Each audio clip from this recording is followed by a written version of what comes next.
it going, man? Hey, man. What's up, Comanche? What's up, Good to see you, man. Good to see you too. bro. How you Yeah, doing? I'm doing all right. How's traffic? It was all right, man. Made it here. Safe. Cool. It's good. Check it out. Check him out. What up, bros? I got the wood.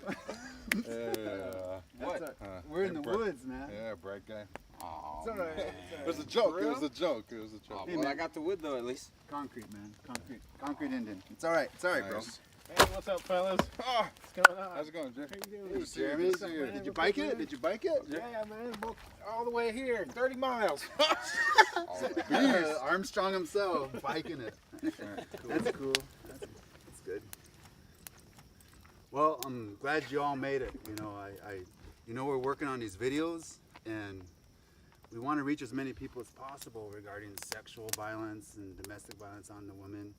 And I just thought coming together and sharing ideas that we can get each other's feedback and our thoughts so we can put a good message out there, you know, and reach as many people as possible. And so I'm glad you all made it out here. You know, you made it safe. And Let's get it started. Age before grace. Come on, old guy. all right, listen up, youngsters. Now I'm gonna tell you a story. No, I mean, it's like I had an idea about a possible.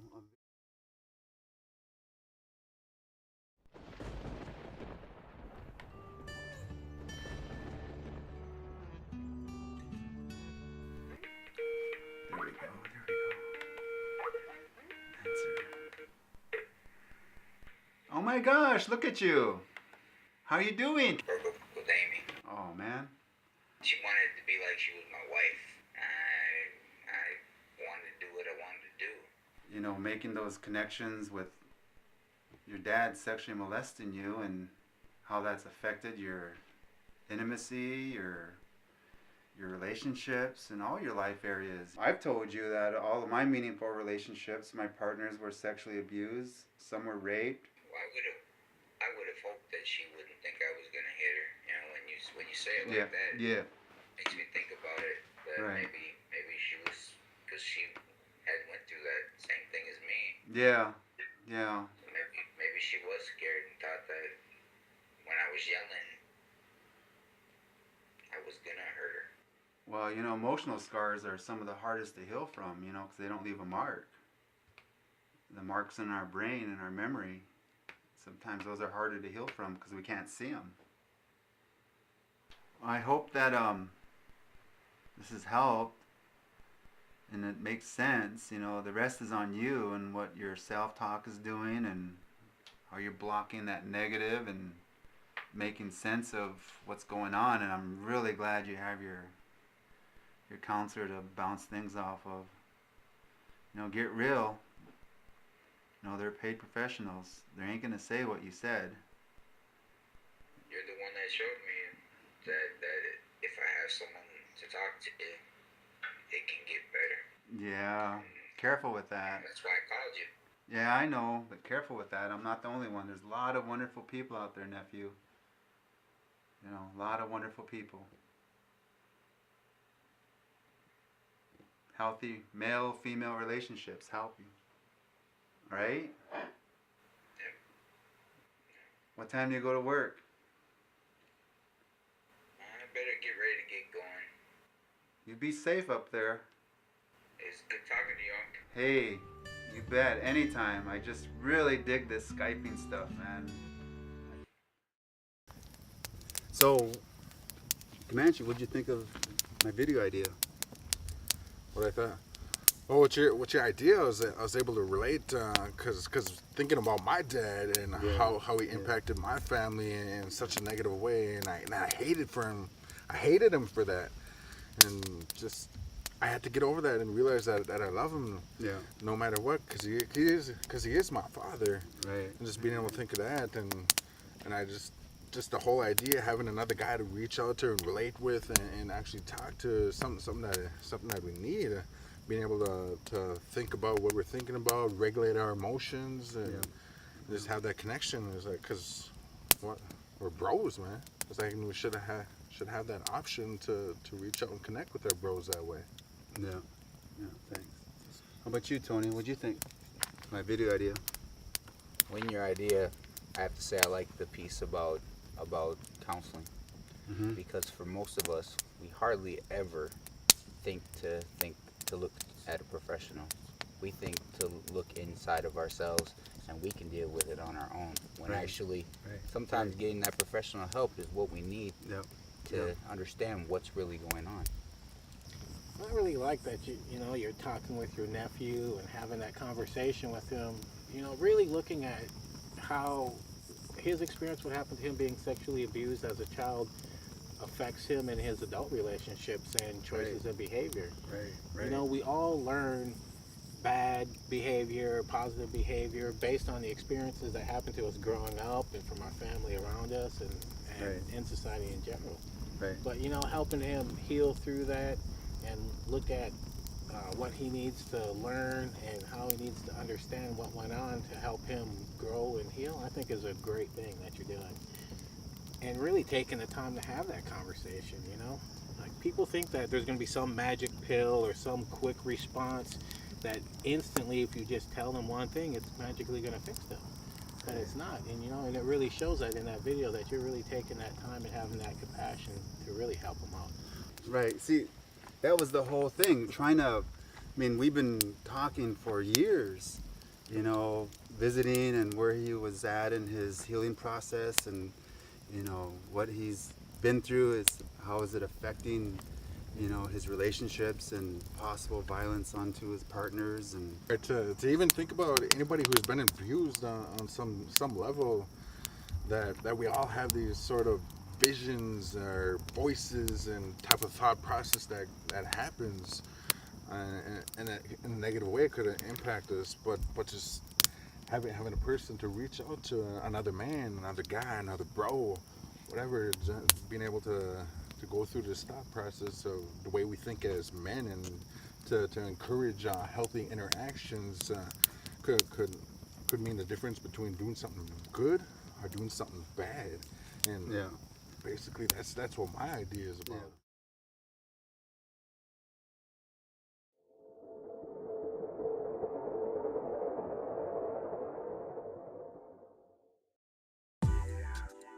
Tick tock, tick tock.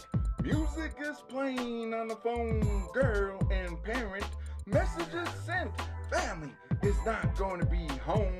Not until later in the night. Telling their baby girl, don't worry, sit tight. The scene is set, parents are gone. Daughter's at home, all alone. What to do? But think of her boo, working the evening shift. Movie theater. As the girl is thinking, what shall I ever do to make this time fly through? Tick-tock, tick-tock. Time passes while the music is playing. Knock at the door. Dad's friend from work, somewhat of a jerk. Cool guy, can be funny, as long as he has money. She lets him in the house, he looks around, grabs a chair, and chooses to sit down. Smiles shared. Appears uneased, intoxicated, sits back, relaxed, mind racing. As he thinks, where is your dad when I need him the most? Never at home. Patron, I wish I had another shot. Girl walks away, lets him stay, knowing he is daddy's friend anyway. While the girl is in her room, broken thoughts from past come about, visuals of abuse, voices of trauma, disgust, intoxicated trust. He sees the girl as trusting, weak, and small. As he takes steps down the hall, tick-tock, tick-tock, music playing. He steps in the doorway, stops. Girl turns up, looks, and thinking, dude, why are you staring? He walks in, steps closer, stops, looks over, moves forward to grab a hold of her. She lets out a yelp. He removes his belt. Power is used, closed door, smack once, smack twice, spirit removed. She looks and sees herself squirming on the floor, banged head, tears shed, thinking, what is going on? I'm so confused. I trusted, I cared. How could he do this to me? I'm so scared. Tick-tack, tick-tack. Time flies by. Music playing. No one heard. No delay. Her spirit is back, wounded, void, weak, and broken. He fixes himself. No lie. He won't cry. Walks out the door without a doubt. False sense of power.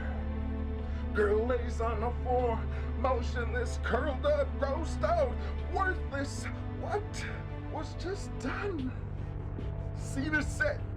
Spirit wounded, body damaged, trust broken, life with trauma. Tick-tock, tick-tock. Rewind, put it, rewind, put it back. It never had to happen like that. It just takes an extra second. He looks, he sees, remembers broken thoughts from past, visuals of abuse, voices of drama, disgust, intoxicated trust. He sees the girl as trusting, weak, and small. Yes, but that's not all. Images, thoughts. It's all part of the trauma, all dredged up. You see, remember me? Support of brothers, encouragement of mothers. You value me, you value we. Sacred you are, you can see. He thinks more. He walks out the door. Tick-tock, tick-tock. We live, we die. Don't be afraid, try. You'll see, embrace your beauty, no delaying. Music playing.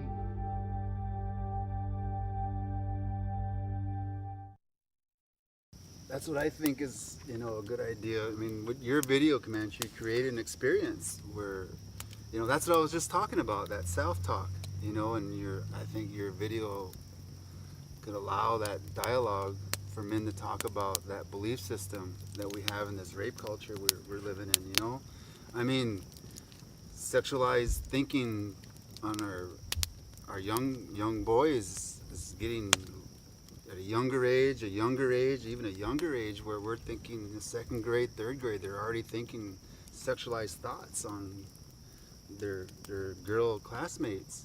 And your video allows that dialogue to talk about that. I mean, when your idea talking about actual, man perping, sexual violating a woman, and that whole, I'm curious how that's gonna flow, but I think, you captured that.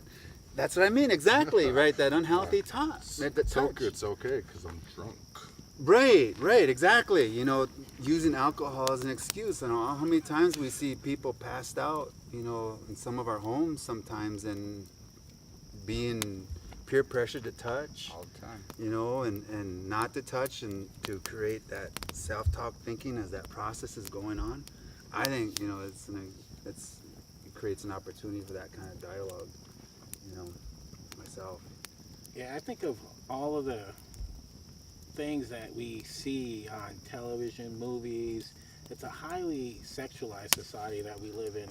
And, we're talking about our communities, our culture, and it's not just native culture and non-native culture. It's our whole society that everything is highly sexualized.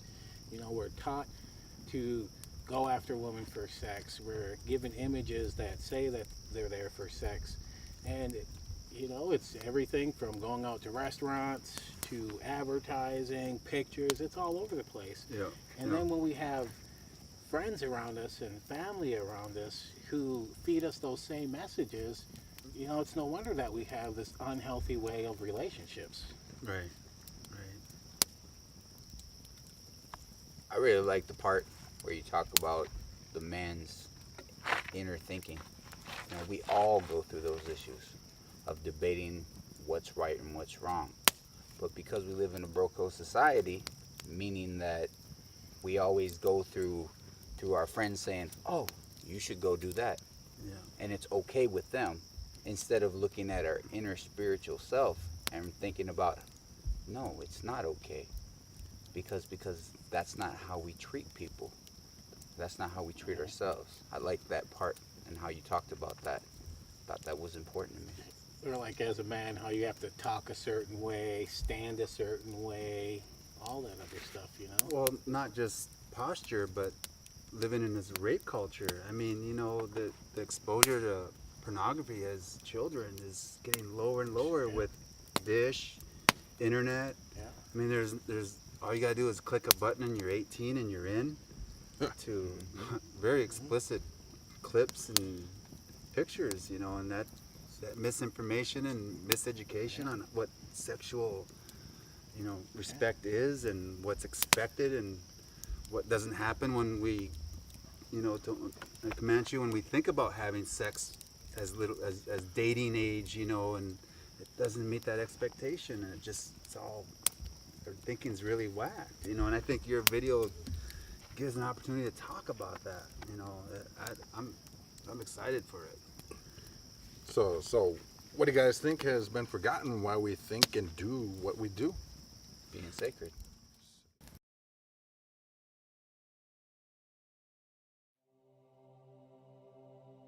Do you know this man?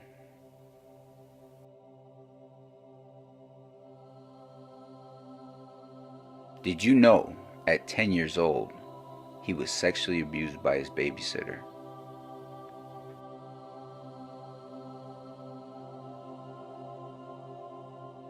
At 14, he went to a party with friends and took part in his first gang rape.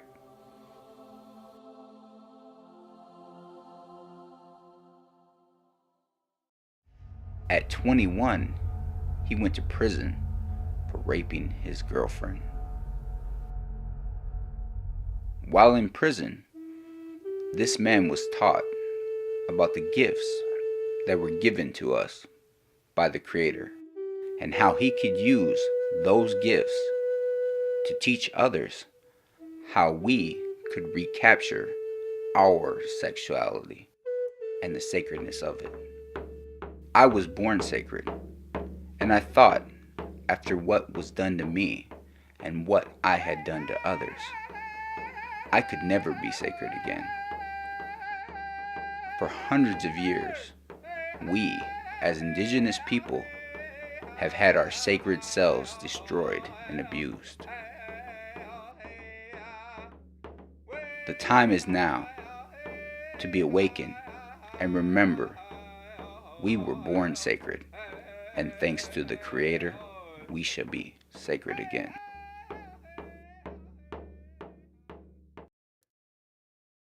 What do you think, Richard? Man, you know, Tony, I've been to prison, you know that. You know, I've told you about that.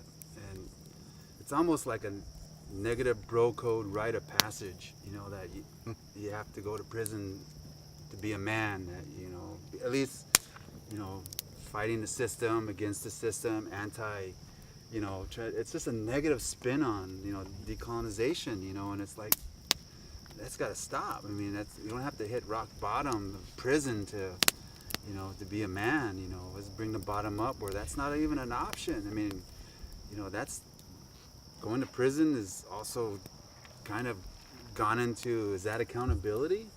You know, does that mean, you know, because I perped on someone and I went to prison and I come out and because culture has found me and, you know, I get to be a spiritual leader or I get to be a medicine man, and is that part of, does that mean include all of accountability? You know, I think that needs to be talked about, you know, that whole accountability piece. And, you know, I, as a male, I think I should be able to be confronted all the time if I've done my healing and done my cultural teachings as a belief system, to be, you know, to be questioned, or to have that conversation and not be defensive, or to want to beat up somebody for even being challenged, you know, that, you know, what'd you go to prison for? And, you know, so it's like, I think, then again, you know, what I think what your video did to me is made me think that our cultural teachings can find you anywhere, you know, in prison, you know.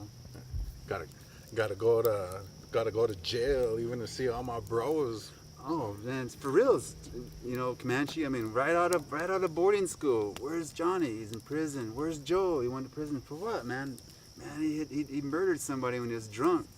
A lot of us believe Oh that. man, I was like, it's a sad place that's always, you know, seems that our young men are going. I mean, I went in, you know, and so I know. I mean, I don't think that should be an option. I don't want that option for my own sons or your son or your sons. You know, so let's bring the bottom up, and not let rock bottom be prison. Another prison story, you know. That's I can what take I one got. of my sons. Oh, you can take my sons. That'll teach him. That'll teach them. What about you, Jay? You know, when I think of that and the whole bit around sacredness, there's so many people who really don't know what that means. You know, we'll say things are sacred, people are sacred, all those other statements, but we don't really know how we really hold something in high regard and value it. You know, when you hold something sacred, that means that you have respect for it and value that person or that item. But we don't really know what that means. Right. Because of our personal histories, growing up, because we've been violated, that we don't have that boundary and have been shown that respect. So we really got to help people understand what that means and how it is to hold something as sacred. And for ourselves, we have to accept our flaws. You know, accept our flaws, and like you're saying, Richard, like being accountable to that, to what we've done, and not only just to the court system, but to every person who comes and challenges us. We have to own it and model that responsibility in order for us to be the best people that we can be. Right. What about you, Commission?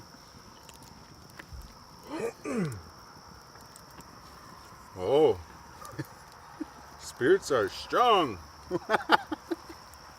Touched me right in the heart. Made my spirits soar up to the sky. Serious. Makes me want to sing an honor song.